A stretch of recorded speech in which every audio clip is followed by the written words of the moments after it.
우리 본문 창세기 6장 13절에서 22절인데요. 13절, 14절 그리고 22절 말씀 제가 봉독해 드리겠습니다. 하나님이 노아에게 이르시되 모든 혈육 있는 자의 포악함이 땅에 가득함으로 그 끝날이 내 앞에 이르렀나니 내가 그들을 땅과 함께 멸하리라. 너는 고페르 나무로 너를 위하여 방주를 만들되 그 안에 칸들을 막고 역청을 그 안팎에 칠하라. 22절 말씀입니다. 노아가 그와 같이 하여 하나님이 자기에게 명하신 대로 다 준행하였더라. 아멘. 기도 잠시 하겠습니다. 하나님, 두렵고 떨리는 마음으로 하나님 앞에 섰습니다.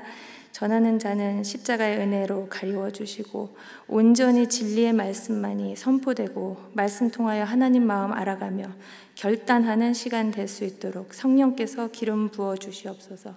예수님의 이름으로 기도드립니다. 아멘.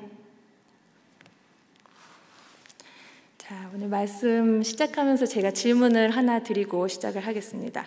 우리 보난인교회에서 영아부, 유아부, 유치부 이 세 부서를 아이들을 섬기고 있는 사역부서의 이름을 뭐라고 하는지 혹시 아시나요? 오늘 본문 제목에 답이 있습니다. 맞아요. 티집사님이 맞추셨는데 바로 저기죠. 아크. 우리말로는 방주. 그리고 우리 교회에서는 그냥 고유명사처럼 아크 이렇게 불러요. 18개월부터 4살, 5살 아이들이 모여서 함께 예배하는 저 방주입니다. 제가 본문을 어떤 말씀을 하나님께서 저를 통해 주실까를 기도하면서 고민하다가 물론 제가 아크에 속한 전도사인 것이 큰 역할을 했겠죠.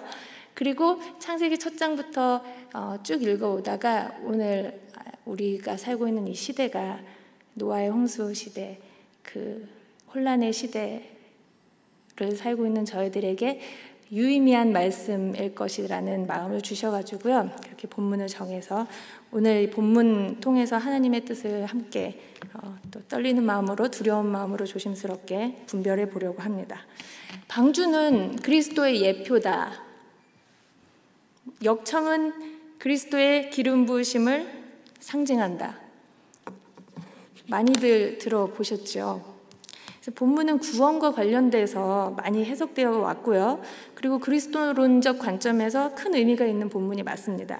그런데 오늘은 이 방주 이야기를 조금 다른 관점에서 소명의 관점에서 함께 묵상해 보려고 합니다. 태어나서 우리 이 성경 이야기, 노아 이야기 너무 유명하잖아요. 다 들어보셨죠? 근데 이 이야기를 처음 듣는 우리 아크 아이들처럼 좀 눈을 초롱초롱 뜨시고 귀는 쫑긋 그 다음에 아멘 하면서 하나님 말씀 받으시면 큰 은혜 있을 거라고 기대합니다. 세상은 하나님의 말씀으로 존재하게 되었어요. 태초에 하나님이 천지를 창조하시니라. 그러니까 하나님께서는 있으라라는 그 말씀을 통해서 존재를 선포를 하십니다. 제일 먼저 뭐가 있으라 하셨죠? 빛이 있으라 하시며 혼돈과 공허와 흑암 가운데 있던 땅, 그러니까 스스로 흑암 안에 있는지도 몰랐던 그 땅을 하나님께서 비추십니다. 그리고 이어서 나눌 것은 나누시고 채울 것은 채우시면서 그렇게 그분의 질서를 만들어 가시고 우리 이 존재조차 없었던 아예 아무것도 없었던 저희들도 하나님의 형상으로 소중히 빚으시고 생기를 불어 넣어서 생명이 되게 하셨습니다. 그렇게 하나님께서 역사의 주권자 되시고 우리 아버지 되심을 선포하신 것이 창조입니다. 하나님이 계시지 않았다면 우리는 또 그 세상은 아무것도 존재할 수 없는 이 세상에 특별히 우리들에게 하나님 닮은 형상이라는 정체성을 탁 주신 거예요. 그것을 선포하신 것이에요. 그것이 창조입니다. 그리고 창조 세계를 보시면서 하나님께서 좋았다 이렇게 말씀하세요. 히브리어로 토브라고 하는데요. 그건 하나님의 눈에 볼 때 좋으심, 아름답다, 적절하다, 합당하다 이런 뜻입니다. 그리고 그 좋았다, 토브라는 말은 창조 그 이야기에서 7번이나 이게 반복이 돼요. 하나님이 얼마나 좋아하셨다는 거예요. 그렇죠? 그런데 하나님께서 창조물들이 원하는 자리에 질서 있게 그분의 섭리 안에서 존재할 때 아름다움을, 특별히 우리 하나님 형상 닮은 우리들의 그 아름다움, 토부를 선언하셨는데, 오늘 본문 창세기 6장에 보면 그 노아의 홍수 이야기에서 하나님께서 좋았더라 하셨던 하나님께서 그렇게 기뻐하셨던 창조 세계를 보고 근심하고 한탄하셨다는 거예요. 그럼 이어지는 질문은 도대체 시대가 어땠길래 하나님께서 이렇게 한탄하셨을까? 근심하셨을까? 한번 보겠습니다.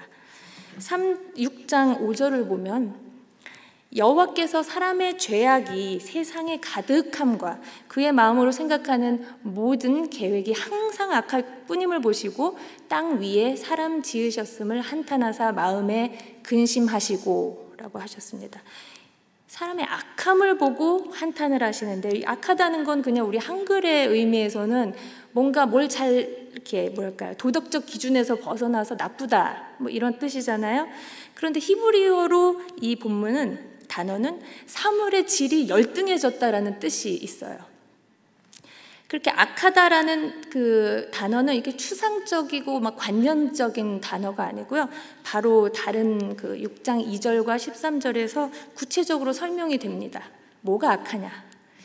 2절에 보면 하나님이 땅 위에 사람이 땅 위에 번성하기 시작할 때에 그들에게서 딸들이 나니 하나님의 아들들이 사람의 딸들의 아름다움을 보고 자기들이 좋아하는 모든 여자를 아내로 삼는지라. 그리고 13절에 보면 하나님이 노아에게 이르시되 모든 혈육 있는 자의 포악함 이 땅에 가득함으로 그 끝날이 내 앞에 이르렀으니 내가 그들을 땅과 함께 멸하리라 하십니다. 여기서 그 하나님의 아들들과 땅의 사람의 딸들에 대한 해석은 분분하지만 분명한 것은 하나님은 우리를 하나님의 형상을 닮은 존재로 창조를 하셨는데 그 정체성을 상실하고 잊어버린 존재가 되었다는 것이에요. 그러니까 거룩함을 잃어버리고 구별됨 없이 자기 눈에 보기 좋은 대로 삶을 살았습니다. 여기 자기들이 좋은 대로 살았다는 그 표현에서 알 수 있듯이요, 우리에게는 하나님이 좋아하시는 것과 다른 것을 좋아하는 그 마음이 허락되었어요. 우리를 로봇으로 만드신 게 아니잖아요. 하나님의 사랑은 우리를 예속하고 속박하는 그런 사랑이 아니라 선택의 자유를 주시는 사랑이었어요. 하와가 선악과를 보았을 때, 보았을 때 먹음직도 하고 보암직도 해요. 그래서 어떻게 하죠? 먹어요. 그것을 내버려 두시는 사랑이 하나님의 사랑이었어요. 감내하시는 사랑이죠. 내 눈에 보기 좋은 대로 행하여 하나님 그분의 토부를 향해 가야 할 그 관역에서 벗어난 것, 그것이 하마르티아, 죄이고 악한 것이라고 성경은 말씀하십니다. 본문에서 보듯이요, 내가 좋은 대로 살아가는 인간은 필연적으로 음란과 폭력의 역사를 낳으며 삽니다. 자기들이 눈에 아름다운, 자기들이 볼 때 아름다운 여자를 다 아내로 삼고 살고요.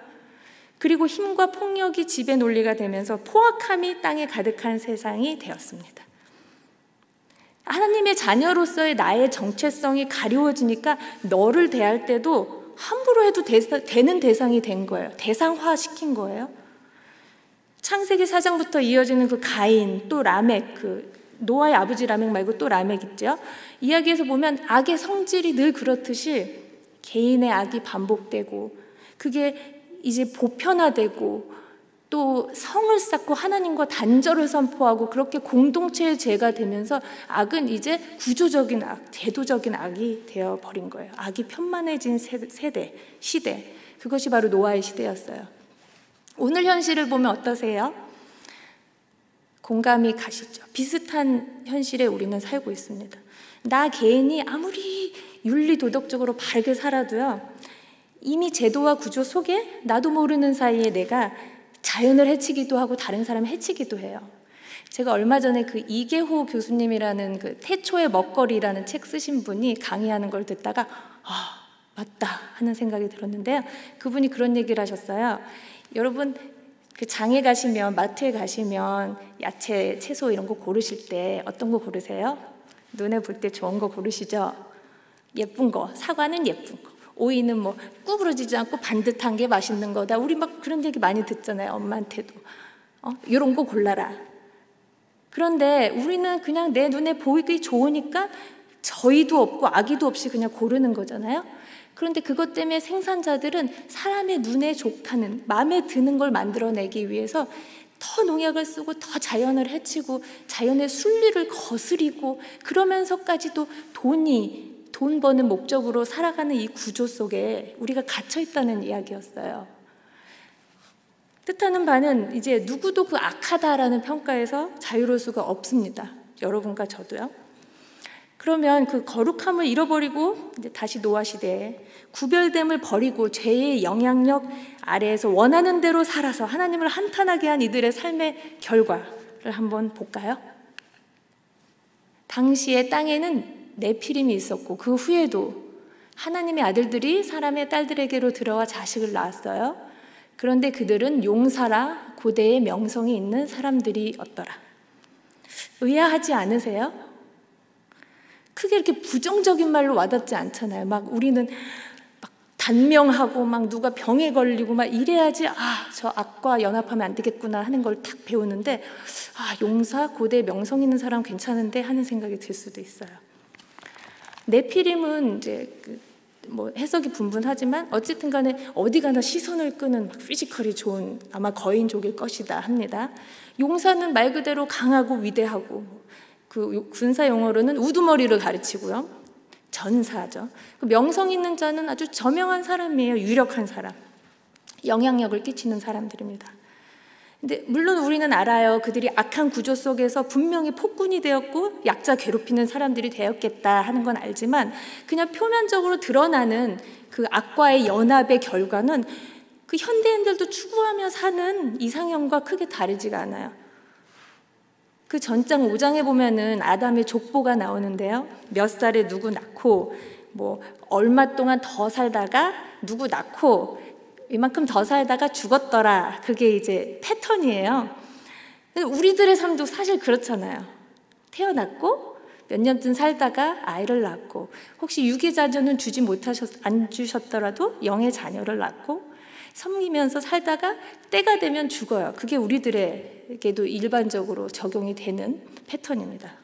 그런데 우리 부모님들은 자녀들 보면서 또 성도님들은 교회에서 자라나는 아이들 보면서 그들이 건강한 신체, 우람한 신체, 어디 가나 시선을 끄는 그 미모와 외모를 가지고 좀 수려하게 살길, 또 사회에서는 어차피 유력한 사람이 좀 되길, 더한다면 좀 유명해져서 막 유튜브 스타도 하나 나오고 뭐 연예인도 하나 나왔으면 좋겠고 유명해서 막 하나님께 영광을 돌리겠습니다 하면 막 뿌듯해지는 우리 그런 마음들 다 있잖아요. 근데 저는 그 모성에서 부성에서 아니면은 학생들을 바라보는 선생님들 마음에서 그 나쁜 마음이라고 전혀 생각하지 않아요.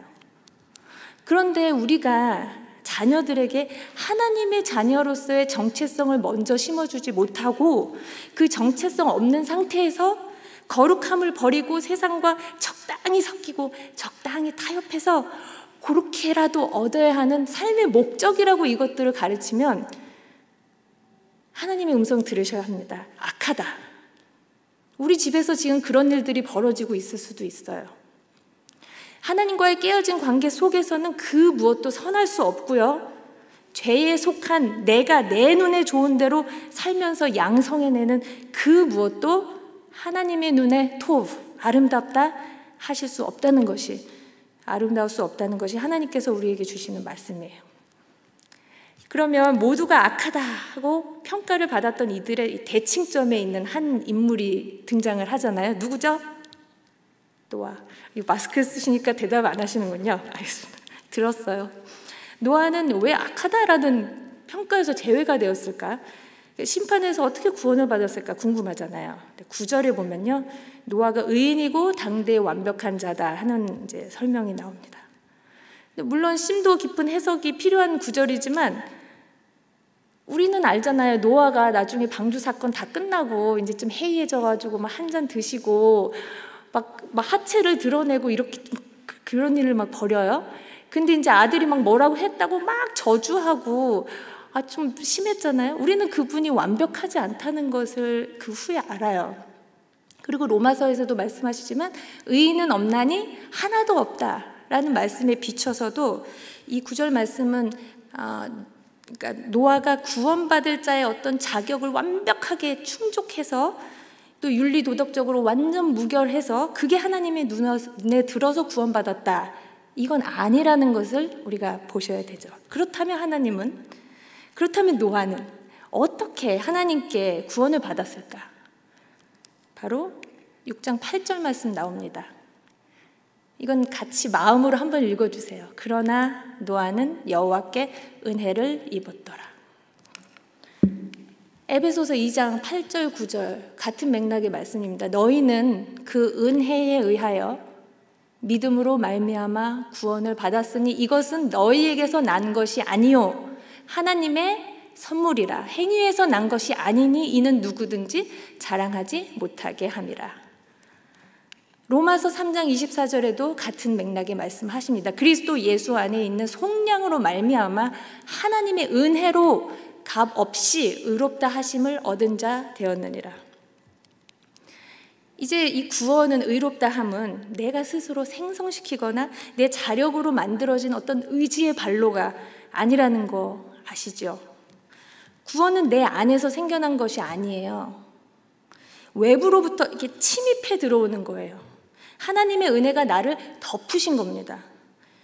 노아만 아니라 오늘 여기 모여 우리 주님을 하나님으로 모시고 삶을 들여 예배하는 우리 모두들도 우리 공로 아니고 자격 아니고 그분의 선하심, 정체성을 잃어버린 피조물을 향한 그 창조주 하나님의 아주 기다리심, 확고부동하게 긍휼하심, 성실하심, 그리고 노아에게 베푸신 은혜와 같은 은혜로 예수 그리스도를 믿음으로 말미암아 모든 믿는 자들에게 미치는 하나님의 의가 우리에게 경험된 겁니다.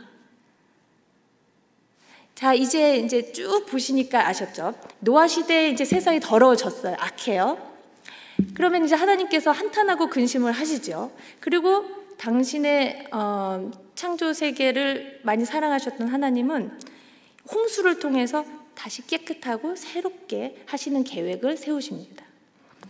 근데 이 홍수는 믿는 노아와 노아의 가족에게는 새롭게 하시는 구원의 시간이었어요. 그런데 홍수에 휩쓸린 자들에게는 그저 심판의 날이었어요. 그 날이 지금 이제 정해진 거예요. 하나님은 계획을 세우셨어요. 그리고 또한 우리는 이 말씀을 통해서, 하나님의 말씀을 통해서 우리가 살고 있는 시대도 이런 마지막이 올 것이라는 것을 알아요. 그렇죠? 그리스도를 믿음으로 구원을 선취한 우리들은 이 마지막 날이 심판의 날이 아니라 그 심판을 넘어서 새롭게 하시고 온전하게 하실 구원의 날인 것도 믿고 알고 있어요. 그러나 또한 이 그날은 누군가에게 심판의 날이 될 것입니다. 오늘 본문을 통해서 노아가 어떻게 이 심판의 날을 구원의 날로 누리는 삶을 살았는지 살펴보려고 합니다.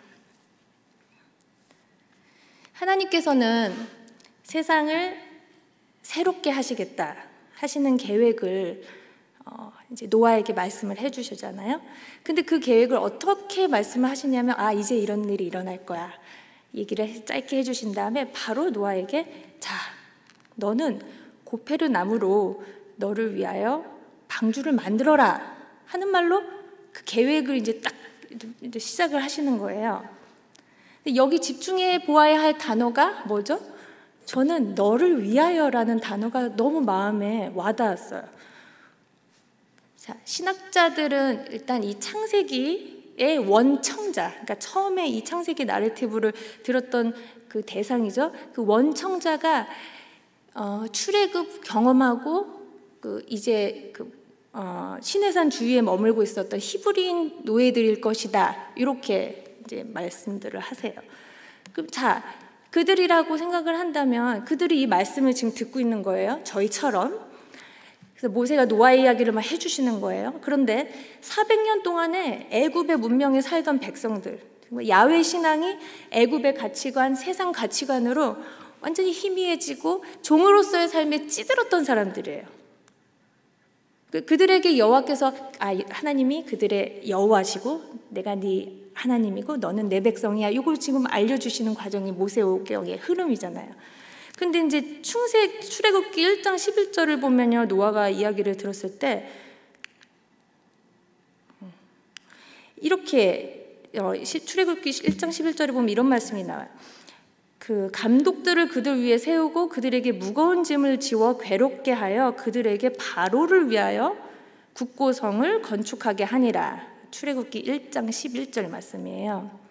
그러니까 대대손손이 노예로 살면서 바로를 위해, 세상을 위해 노동을 착취당해야 했던 백성들의 입장에서 지금 이 말씀을 듣는데 하나님이 뭐를 지어라 이러시길래 또 뭘 짓나 보다 하고 있는데 너를 위해서 지어라 하시는 그 말씀을 들었을 때 저 같으면 좀 의아했을 것 같아요. 그리고 그 너를 위하여라는 말은 너 스스로라는 말로도 해석이 되는데요. 강제로 채찍을 맞으면서 나와는 전혀 관계도 없는 일면식도 없는 저 바로를 위해서 내가 채찍 맞아가며 강제로 노역을 했어요. 세상을 위해서 땀을 매일 흘리면서 삶을 살았어요. 그렇게 강요받았는데 강요받았던 노예들에게 지금 너를 위하여 스스로 하는 말씀은 어떻게 와닿았을까요? 같은 맥락으로 신명기 10장 13절에서도 이런 말씀을 하세요. 네가 오늘 너의 행복을 위하여, 이 행복은 제가 아까 처음에 말씀드린 하나님의 좋으심, 아름다움, 토부 같은 단어예요. 네 행복을 위하여, 너를 위하여 내가 너에게 명하는 이 명령규례 지켜라 하시는 거예요. 우리는 하나님을 위하여라는 말에 되게 익숙하잖아요. 그리고 좀 시도 때도 없이 내가 좋아하는 거 사실 하면서 이거 하나님을 위한 거다 이런 상투적인 표현을 많이 쓸 때가 있는데 정작 하나님께서는 지금 방주를 지어라 하시면서 너를 위하여라는 딱 전제를 다셨어요. 그러면 여기서 보면은 너를 위하여, 네 행복을 위하여라는 말은 앞에서 악한 백성들이라고 얘기하시면서 쓰셨던 자기 좋은 대로 사는 사람들에 나오는 자기 좋은 대로랑 같은 맥락 아닌가요? 이렇게 물어보시면 아닙니다. 여기서 하나님이 하시는 말씀은 자, 네가 좋은 대로 살면 좋을 것 같지? 그 끝은 누군가의 노예되는 거야. 너 바로 위에 사는 거야. 죄와 사망의 노예가 되는 거야. 내가 너 위하여 사는 법 알려줄게. 너를 위하여 사는, 진짜 너를 위하여 사는 법을 알려주겠다. 그것은 방주를 짓는 거야 하고 하나님께서 말씀하세요. 제가 우리 유치부 아이들을 하다 보니까 자꾸 여러분한테 반말을 죄송합니다. 방주를 만들어라 하고 하나님께서 노아를 위하여서 사명을 주신 거예요. 이게 코끼리를 내 머릿속에서 생각을 없애는 방법은 뭐죠? 코끼리 생각하지 마 하는 순간 코끼리, 그 유명한 얘기 아시죠? 악에 물들지 마, 명성 따라가지 마, 세상 사람들처럼 유력한 사람 되려고 하지 마 그러신 게 아니라 자, 방주 지어라, 하라 하고 지금 하나님께서 소명을 주시는 거예요. 그리고 그것이 진정 우리를 위한 것임을 선포하시는 겁니다. 저는요, 우리 자녀들에게도 이런 소명을 좀 일찌감치 주셨으면 좋겠어요. 집에서 유튜브 보지 마, 게임 하지 마, 뭐 하지 마 할 거 없이 그가 하나님께로부터 받은 소명, 불타는 마음이 생겨서 거기에 집중할 수 있게 되면 참 좋겠어요. 세상에 그 심판받을 세상에 휩쓸리지 않고 온전히 마음과 정성과 힘을 쏟을 수 있는 하나님의 자리를 노아에게 주셨고, 그리고 저는 그 같은 은혜가 우리 본교회의 모든 자녀들에게 임하기를 진심으로 원합니다. 허망하고 흔적도 없이 사라질 허상, 외모 다 늙어 없어질 거, 힘 아무 의미 없는 거, 그런 거 따라 부여잡고 살지 말고 하나님 주신 소명을 잡아라, 찾아라, 구해라 하시는 하나님의 음성.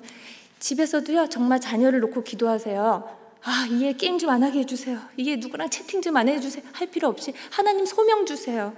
할 일 주세요 하고 정말 그 아이를 힘을 놓고 기도해 보세요. 그런데 세상은, 왜냐면요, 그렇게 기도해야 하는 이유가 세상이 주는 메시지가 달라요.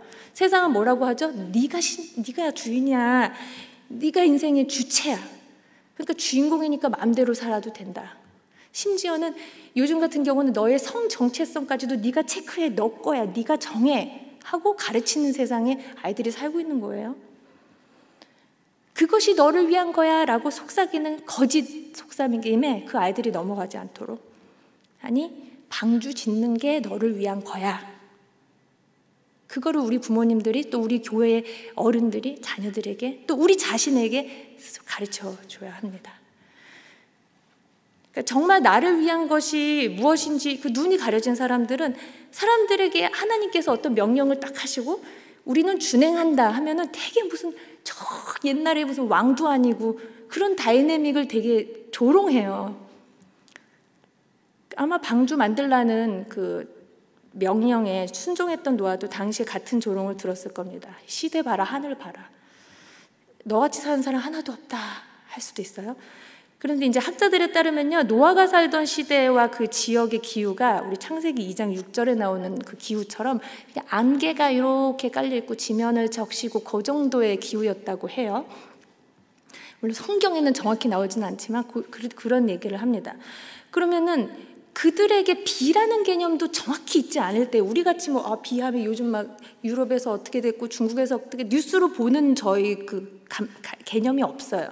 비의 개념도 없는데 홍수가 그것도 막 제일 높은 산을 덮을 만한 홍수가 난다고? 그건 너무 뜬금없는 이야기고 누군가에게는 말도 안 되는 소명이에요. 그것은 인간의 지성으로 생각해내는 일이 아니었어요. 하나님께서 주시는, 내 안에서 자력으로 발생된 비전이 아닌 하나님께서 넣어주시는 아이디어였고, 그렇게 하나님께서 주시는 소명으로 노아가 이제 한 걸음씩 나아갑니다.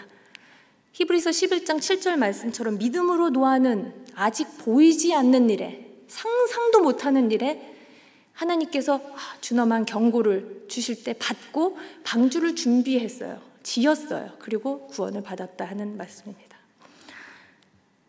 인간의 상상력으로도 상상할 수 없는 그 너머의 것으로 주시는 그 불가능해 보이는 사명 앞에 노아가 순종할 때 이제 노아는 정체성이 방주 짓는 자가 되었어요.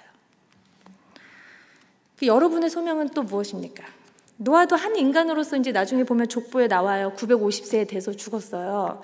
그러니까 그 사람도 똑같이 낳다가 몇 살 때 아기 낳고 똑같이 나와요. 몇 년 더 살다가 홍수 지나고 950살 죽었다. 역사에서 사라졌어요. 그런데 노아의 삶의 은혜로 주신 소명은 그가 자기가 좋은 대로 사는 세상에서 함께 멸망당하지 않도록 그의 시선을 하나님께로 옮겼을 뿐 아니라 새 창조, 새 역사의 첫 예배자가 되게 하시고요. 그리고 예수 그리스도로 이어지는 하나님의 큰 구속사에 그 서사시에 이름을 올리는, 인간으로서 사람으로서 살 수 있는 최고의 삶을 살았어요. 방주의 최대 수혜자는 정말 하나님께서 말씀하신 대로 노아를 위한 게 맞았어요. 우리가 우리에게 주시는 오늘을 소명으로 알고 순종하며 살아가는 것은 이 하나님의 자녀들에게 주어진 특권입니다. 의무라고, 나 하나님 위해서 이런 봉사 좀 해, 나는 이런 것도 해, 이런 게 아니에요. 여러분을 그 자리에 부르신 건 여러분 위한 거예요. 그게 특권입니다. 우리가 순종함으로 하나님의 완전하심이 더해지실까요? 커지실까요? 아니요. 우리가 불순종하면 하나님의 온전하심이 축소되고 작아지나요? 아니요. 우리에게 사명을 주시고 순종 요구하시는 것은 그분의 토부, 그분의 좋으심, 아름다우심, 그 거룩한 영향력 아래에서 우리가 복되고 아름답게 최선의 삶을 살 수 있도록 우리를 부르시는 그분의 사랑 넘치는 초대라는 것을 아시고 오늘 여러분께서 하나님께서 주신 소명을 한번 구해보시는 시간 되시기를 바랍니다. 성경은 노아가 하나님께서 주시는 이제 소명에 응답하고 온전히 순종했다는 것을 말해요. 이제 준행이라는 단어가 2번 나오거든요. 3절에서 언급된 2번이 나오는데요. 그 6장 3절에서 언급된 120년 나오잖아요. 성경책 다 있으시죠? 보통 노아가 이 방주 만든 기간이 그 정도일 것이다. 뭐 이런 해석들이 많아요. 뭐 다른 해석들도 있지만요. 그럼 그게 맞다고 하고 이제 120년 동안 이제 노아가 방주를 지었다 한다면 방주를 그 120년 동안 지어야 하는 방주의 인스트럭션이 그 기간에 비해서 너무 단촐해요. 14절 보면 그 안에 칸들을 막고 칸 막아라. 그 다음에 역청 안팎으로 칠해라. 그 다음에 또 방주 사이즈는 요거야. 그리고 창 좀 하나 내거라. 그리고 나중에 방주 들어가거라 하는 이제 인스트럭션을 주신 거예요. 이제 소명을 현실화, 내가 살아내기 위한 디테일이 안 적혔어요.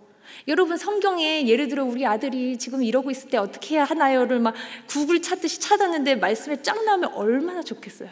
큰 그림만 주세요. 항상 자녀를 노엽게 하지 말라 그러면 어떻게 해야 돼? 이렇게 큰 그림만 주시고 큰 원칙을 주세요. 그리고 그 매일 살아가는 것은 또 우리들에게 맡겨준 삶이에요. 그런데 감사한 것은 9절에 동행이라는 단어에서 우리가 이렇게 도면 하나 툭 던져놓고 자 멀리서 야 잘하나 보자 하고 딱 팔짱 끼고 있는 하나님이 아니라 노아가 가졌을 그 수많은 막 질문들, 하나님이 고페르나무는 어디서 가져온대요? 이거는 도대체 내가 아들이랑 아침에 옮겨봤더니 하나도 못 옮기겠어요. 막 얼마나 많은 질문들을 하고 기도를 했겠어요. 그렇죠? 칸을 막으려고 했는데요. 이 높이가 나는 생전 그렇게 높은 나 감도 못 잡겠어요.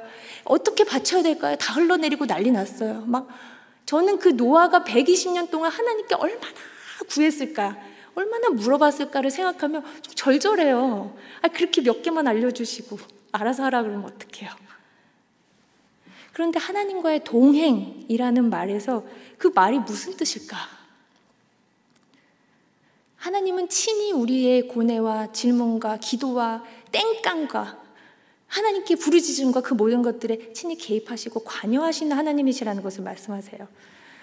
자세히 보면 동행의 사전적인 의미는 같이 길을 걷다예요. 길을 가다. 동행을 위해서는 함께 길을 가는 이들이 동시간대에 있어야 되고요.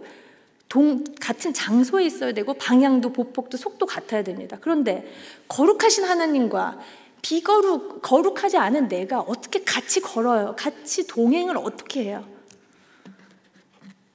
요한복음 1장 1절 말씀입니다. 태초에 말씀이 계시니라. 이 말씀이 하나님과 함께 계셨으니 이 말씀이 곧 하나님이시니라. 말씀을 곧 하나님이시라고 하세요. 그러니까 말씀 여기서는 로고스인데요. 그리스도가 내 안에 계시고 그 말씀의 영향력 아래 사는 것. 말씀과 동행함이 하나님과 동행이에요. 이게 추상적인 것이 아니에요. 느낌이 아니라는 겁니다. 우리가 여전히 세상에 살지만 하나님의 말씀이 법이 되고 주권과 통치 아래로 내 소속이 바뀌었다는 것입니다. 캐나다에 살면 캐나다 법이 나에게 유효하듯이 하나님과 동행한다는 것은 하나님의 말씀이 나한테 유효한 유일한 법이 된다는 거예요. 그럼 한번 여쭤볼게요. 동행이라는 단어를 들으면 좀 로맨틱하잖아요. 사랑하는 사람이 손을 잡고 뭔가 막 단란하게 웃으면서 걷는 것 같지만 누군가 동행한다는 것은 근데 목사님도 그런 예를 드셨던 것 같은데 사실 좀 불편하고 막 발걸음 맞춰야 되고 속도 맞춰야 되고 좀 불편하고 부담스러운 수도 있는 일이에요. 그러니까 내가 좋은 대로 지금 사는 세상에서 내 마음대로 걷고 싶을 때도 많잖아요, 사실. 그런데 노아 역시 자신 본성, 안주하고 싶은 욕망, 때로는 포기하고 싶은 마음 없었을까요?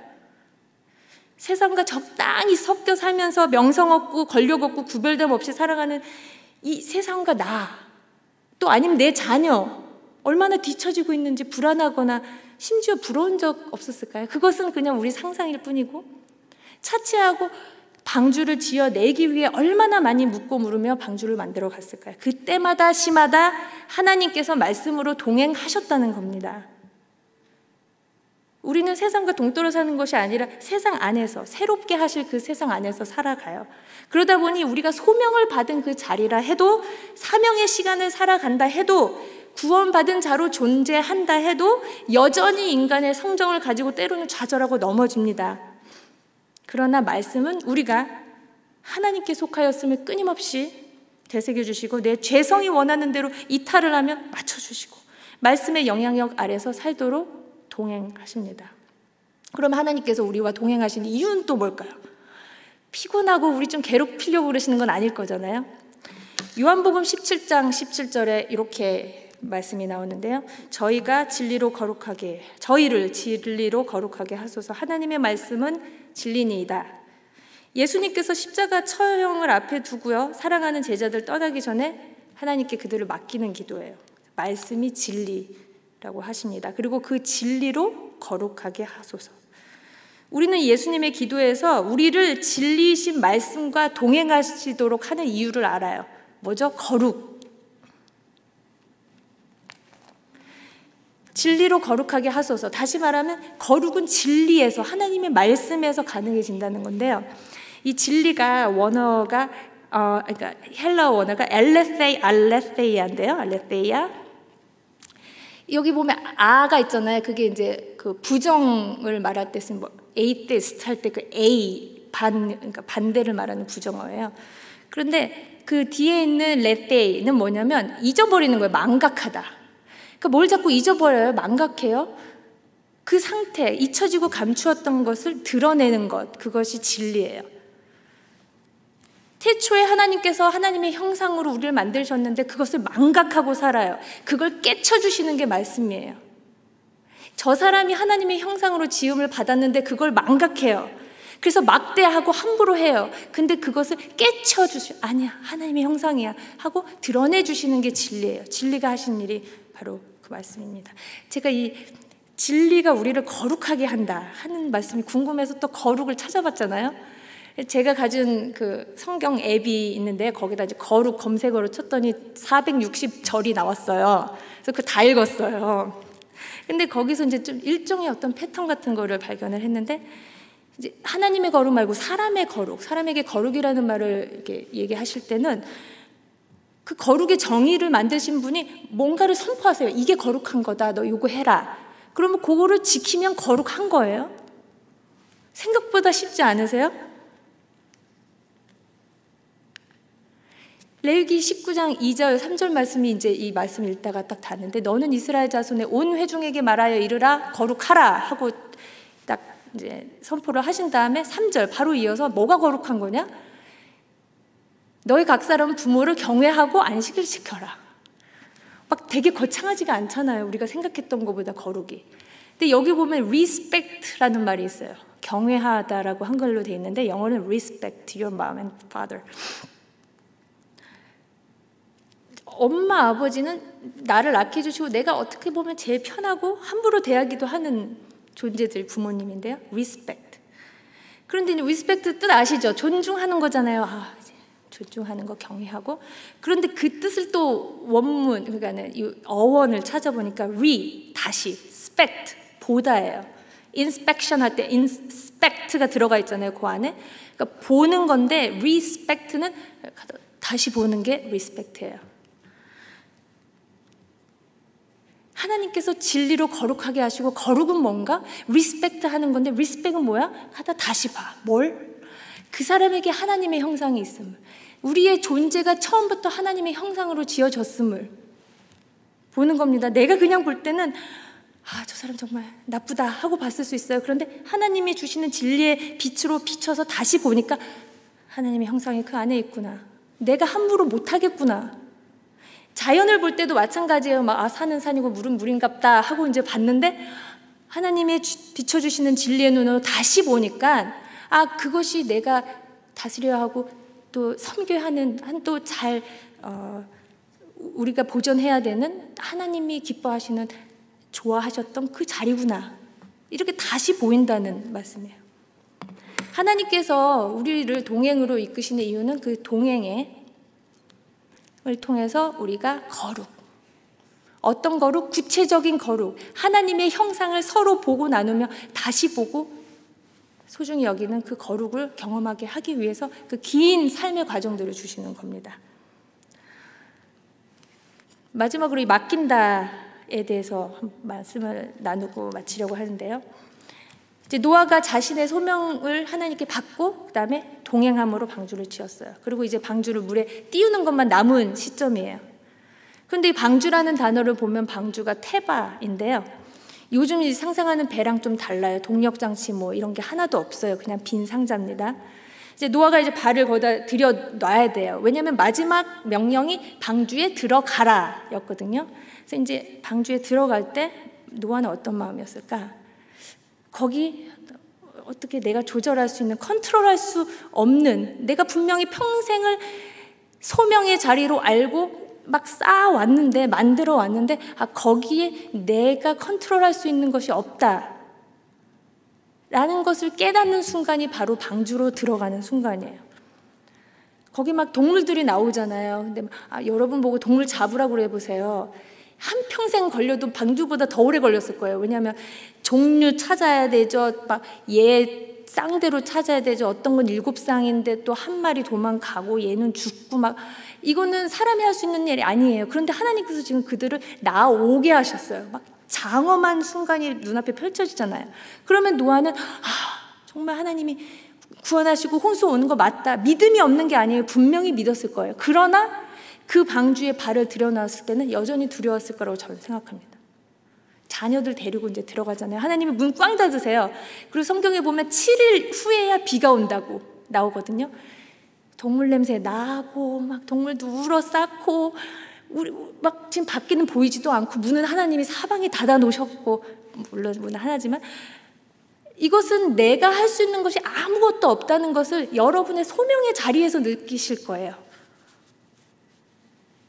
노아도 분명히 그것을 느꼈습니다. 그리고 이 테바라는 단어가 구약에 한 번 더 나오는데 그게 출애굽기에 나와요. 어디 나오는지 아세요? 요게벳, 모세의 엄마 요게벳이 한 땀 한 땀 지은 갈대 상자 있죠? 모세 살리려고 지은 갈대 상자가 테바, 방주예요. 그 방주를 이제 그 소명으로 알고 최선을 다해 지어요. 물이 하나도 새지 않게 역청을 바르고 완성을 했어요. 그리고 이제는 그 방주를, 그러니까 갈대 상자에 아들을 태워서 물 위로 떠나 보내야 되는 그 순간이 온다는 거예요. 저는 제 아이가 JK 학교 첫날 들어가는데도 좀 이모셔널 되더라고요. 그런데 여러분이 지금 섬기고 있는 자리, 소명의 자리가 이제 하나님밖에는, 그 주권밖에는 이 자리에서 주권자가 없습니다 고백해야 하는 때가 온다는 것이고, 노아에게도 왔습니다. 노아가 이제 그 방주를 하나님께 맡기고 들어가요. 요게벳도 하나님께 맡기고 손을 놓습니다. 그런데 하나님께서는 그 온전히 하나님께 맡기고 주권을 하나님께 인정하는 그 순종을 통해서 진짜 구원, 하나님의 구원의 완성, 방주의 완성을 보게 하신 거예요.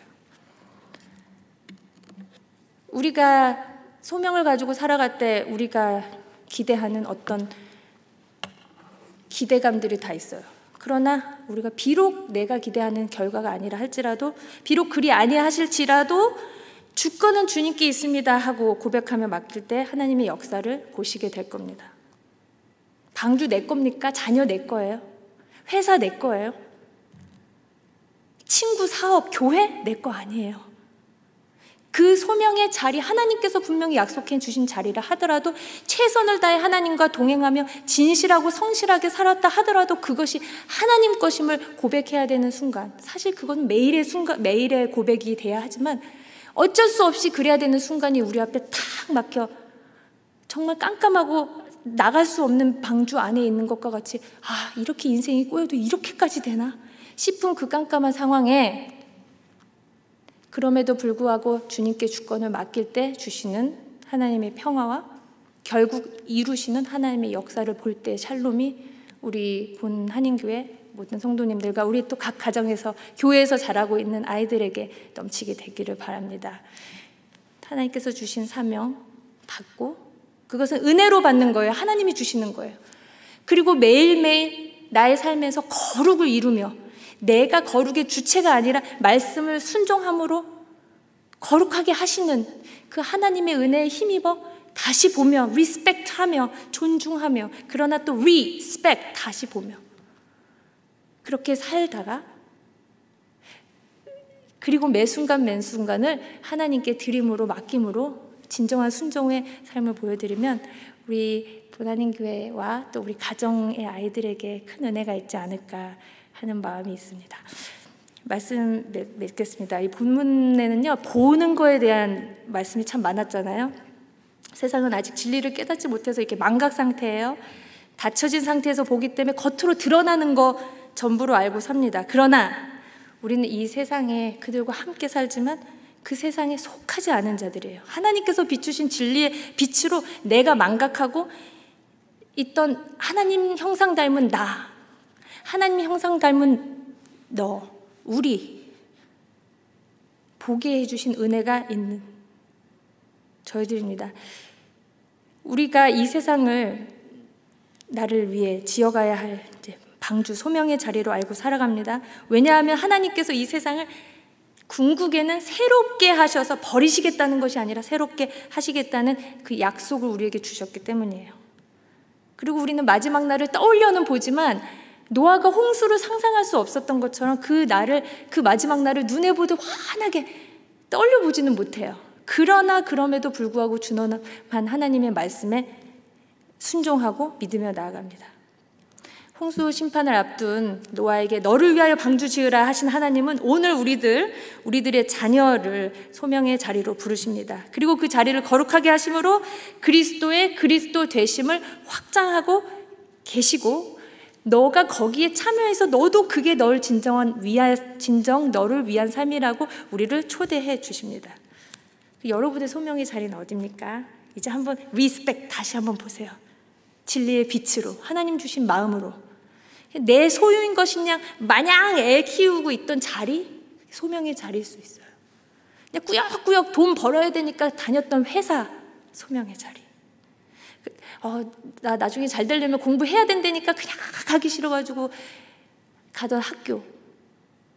그 밖에 많은 삶의 자리들이 하나님께서 주시는 다시 보는 눈으로 그 자리를 삶의 소명의 자리로 바꾸시고 진리의 말씀으로 동행하시고 주님의 거룩을 닮아가도록 참고 기다리시는 하나님, 우리는 그런 하나님께 응답하고 그 초대에 응하는 귀한 은혜가 우리 모두에게 있으시기를 바랍니다. 하나님께서 초대하십니다. 너를 위하여 방주를 지으라. 아멘. 잠깐 기도할게요. 하나님 감사합니다. 우리는 세상을 보며 근심하시고 한탄하시는 아버지 마음, 우리가 감히 헤아릴 수 없습니다. 진리를 알지 못하는 어그러진 세상을 새롭게 하실 소망을 두고 오늘 우리를 소명으로 초대하시는 하나님의 음성에 순종하며 삶의 자리를 소명의 자리로 바꿔주시는 초대에 아멘하는 믿음을 주옵소서. 그리고 진리로 구별되게 거룩하게 하옵소서. 진실되게 참되게 오늘을 살겠습니다. 그러나 내가 주인 되지 않겠습니다. 모든 것을 주님께 맡기오니 은혜를 더하여 주옵소서. 그리고 믿음을 주옵소서. 예수님 이름으로 기도드립니다. 아멘.